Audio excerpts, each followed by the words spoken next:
Conjunctivitis നമ്മളൊക്കെ സാധാരണ പറയുന്ന ചെങ്കണ്ണിൻ്റെ പ്രശ്നം.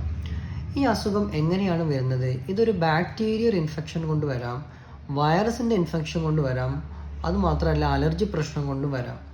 ഏത് രീതിയിൽ വന്നു കഴിഞ്ഞാലും കോമൺ ആയിട്ട് കാണാൻ പറ്റുന്ന കുറച്ച് സിംറ്റംസ് ഉണ്ട്. അതായത് കണ്ണിൽ ചുവപ്പ് കളർ വരിക, കണ്ണിൽ നീരൊലിക്കുക, കണ്ണിനുള്ളിൽ ചൊറിച്ചിൽ വരിക, കണ്ണിൽ കടച്ചിൽ വരിക എന്നുള്ളതൊക്കെയാണത്. മാത്രമല്ല ഈ അസുഖം വരുമ്പോൾ കണ്ണിന് ഭയങ്കരമായിട്ടൊരു ഇറിറ്റേഷൻ ഉണ്ടാകും. അത് ഈ കണ്ണിലുള്ള നിർജ്ജലീകരണം കൊണ്ടാണ്, കണ്ണിനുള്ളിൽ നിന്ന് ജലാംശം നഷ്ടപ്പെടുന്നത് കൊണ്ടാണ്. അപ്പോൾ ഈ പ്രശ്നം പരിഹരിക്കാൻ, കണ്ണിൻ്റെ ഉള്ളിലുള്ള ആ നിർജ്ജലീകരണം തടയാൻ വേണ്ടിയിട്ട് നമുക്കൊരു തുള്ളിമരുന്നുണ്ട്. മെഡിക്കൽ സ്റ്റോറിൽ പോയി കഴിഞ്ഞാൽ ആർക്കും കിട്ടാവുന്ന മരുന്നാണ്. അതിൻ്റെ പേരാണ് കാർബോക്സി മീഥൈൽ സെല്ലുലോസ്. നമ്മൾ സിമ്പിളായിട്ട് ടിയർ ഡ്രോപ്സ് എന്നൊക്കെ പറഞ്ഞാൽ കിട്ടും. ഇതൊരു 2 ഡ്രോപ്പ് വെച്ചിട്ട് 3 നേരം ഒറ്റിക്കുകയാണെങ്കിൽ ഈ ഇറിറ്റേഷനും കാര്യങ്ങളൊക്കെ മാറിക്കിട്ടും. പിന്നെ വൈറസിൻ്റെ പ്രശ്നം കൊണ്ടോ